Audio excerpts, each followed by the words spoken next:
حضور نے جب کوئی راز کی بات کرنا ہوتی تو حضرت حذیفہ بن یمان سے کرتے۔ تو فرماتے ہیں کہ میں چونکہ حضور کے ساتھ نماز نہیں پڑھ سکا تھا، کافی وقت گزر گیا، تو ماں نے مجھے اجازت دی حضور کی خدمت میں حاضر ہونے کی۔ اس شرط پہ ماں نے چھٹی دے دی کہ حضور سے جا کے میرے لیے بھی اور اپنے لیے بھی مغفرت کی دعا کروانا، چونکہ صحابہ کی شدید آرزو ہوتی تھی کہ حضور کے ہاتھ اٹھ جائے۔ انہیں پتہ تھا کہ یہ ہاتھ اٹھ جائے تو باب اجابت تک پہنچتے ہیں، پھر خالی نہیں موڑے جاتے۔ تو کہا کہ حضور سے میرے لیے اور اپنے لیے مغفرت کی دعا کروانا۔ ماں نے اجازت دے دی تو یہ حضور کی خدمت میں آئے۔ کہتے ہیں میں نے مغرب کی نماز پڑھی اور سلام پھرا تو میرے دل میں تھا کہ حضور سے ملوں اور کہوں کہ حضور میرے لیے، میری ماں کے لیے مغفرت کی دعا کر دیجیے، لیکن حضور نوافل میں ایسے مشغول ہوئے کہ مجھے موقع نہ مل پایا، حتیٰ کہ عشاء کا وقت ہو گیا۔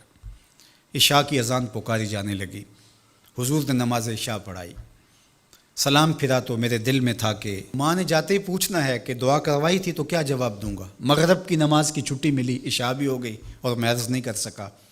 تو میں ابھی سوچ ہی رہا تھا کہ حضور حجرہ انور کی طرف بڑھ گئے۔ اب جنہوں نے مسجد نبوی کی حاضری کا شرف پایا ہے وہ جانتے ہیں کہ مصلی نبوی سے حجرہ رسول کا فاصلہ ہی کتنا ہے، اور جنہوں نے یہ شرف نہیں پایا میری دعا ہے کہ وہ اڑ کے مدینے چلے جائیں۔ سچی بات ہے، جس نے وہ شہر نہیں دیکھا اس نے کچھ بھی نہیں دیکھا۔ جنوں ویکھ کے اکھیاں ٹھر دیاں نے، جنوں ویکھ کے ٹھر دا سینہ ہے، ربا تیری ساری خدائی وچوں بس اکو شہر مدینہ ہے۔ آج اس وقت پوری دنیا کے اوپر جو وبا پھیلی ہے اس کی وجہ سے جہاں اور بہت ساری چیزیں ہمارے لیے اذیت اور دکھ کا ذریعہ ہیں، وہاں ایک بہت بڑا دکھ ہے کہ مسجد نبوی کے دروازے بھی بند ہیں۔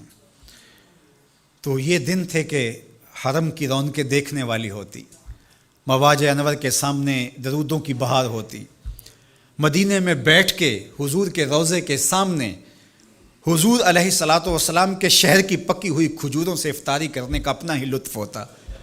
آج مدینے کے لوگ بھی ترس رہے ہیں۔ بچپن سے لڑکپن تک اور لڑکپن سے جوانی تک اور جوانی سے بڑھاپے تک 80 سال عمر ہو گئی، جنہوں نے رمضان المبارک کا روزہ مسجد نبوی سے باہر کبھی کھولا ہی نہیں، آج اپنے گھروں کی چھتوں پہ کھڑے ہو کے میناروں کو دیکھتے اور چیخیں مار رہے ہیں۔ اللہ اس وبا کے دن مختصر کر دے اور اس امت کے لیے آسانیاں پیدا کر دے۔ تو حضور علیہ السلام اٹھے مصلی انور سے اور اپنے حجرہ انور کی طرف چل پڑے۔ تو حضرت حذیفہ بن یمان کہتے ہیں کہ میں بھی حضور کے پیچھے چل پڑا، غیر ارادی طور پہ کچھ رفتار تیز ہو گئی تو قدموں سے آہٹ پیدا ہوئی۔ تو حضور نے ارشاد فرمایا کہ من ھذا، کون ہے؟ پھر خود ہی کہا حذیفہ تو نہیں؟ قلت نعم، میں نے کہا جی حضور میں حذیفہ ہوں۔ تو آقا کریم علیہ السلام نے کوئی توقف کیے بغیر فرمایا ما حاجتوں کا غفر اللہ لک ولی امک، اللہ تجھے بھی بخش دے، تیری ماں کو بھی بخش دے، کس کام آئے ہو؟ اب حذیفہ بن یمان کہتے ہیں جو کام تھا وہ تو جنبش لب سے پہلے ہو گیا، یہاں تو لفظوں کا سہارا نہیں لینا پڑتا، وہ بند لبوں کی بولیاں سمجھتے ہیں۔ تو کہتے ہیں کہ جو حاجت تھی وہ تو پوری ہو گئی، یہی تو کہنا تھا کہ حضور میرے لیے اور میری ماں کے لیے مغفرت کی دعا کیجیے۔ پھر حضور نے ارشاد فرمایا قال ان ھذا ملک لم ینزل الارض قط قبل ھذہ اللیلہ، اے حذیفہ یہ فرشتہ ہے جو اس رات سے پہلے زمین پر کبھی نہیں آیا، یہ پہلی مرتبہ آیا ہے۔ استاذن ربہ ان یسلم علیہ، اس نے رب سے اجازت مانگی تھی، مالک تیرے محبوب کو سلام نہ کر رہا ہوں، مجھے سلام کرنے آیا ہے، لیکن ساتھ ساتھ مالک نے کہا کہ جا رہے ہو میرے محبوب کے پاس سلامی پیش کرنے کے لیے تو ایک تحفہ بھی لیتے جاؤ، تو وہ بھی مجھے دینے آیا ہے۔ تو وہ تحفہ کیا ہے سنو، بے انا فاطمہ سیدۃ نساء اہل الجنہ، مجھے خوشخبری دینے آیا ہے کہ آپ کی بیٹی فاطمہ جنتی عورتوں کی سردار ہے، اور وَأَنَّ الْحَسَنَ وَالْحُسَيْنَ سَيِّدَا شَبَابِ أَهْلِ الْجَنَّةِ، اور حسن اور حسین فاطمہ کے بیٹے جنتی جوانوں کے سردار ہیں۔ یہ آج خوشخبری لے کر کے میرے پاس مجھے سلام کرنے آیا ہے۔ تو یہ ملکہ جنت ہیں، خاتون جنت ہیں، سیدہ نساء اہل جنت ہیں۔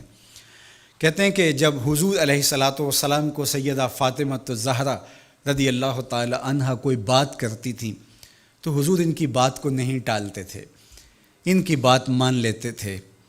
تو آج ہم سیدہ فاطمہ الزہرا رضی اللہ تعالی عنہا کی وساطت سے حضور کی بارگاہ میں استغاثہ پیش کرتے ہیں کہ اس امت مرحوم پہ اللہ سے رحم کی خیرات مانگیں اور اللہ میرے وطن کی خیر کرے، امن، رحمت اور کرم نوازیوں کے اجالے اور نور نصیب ہو، میری قوم کی بیٹیوں کو اسوہ فاطمہ کے اجالے عطا ہوں۔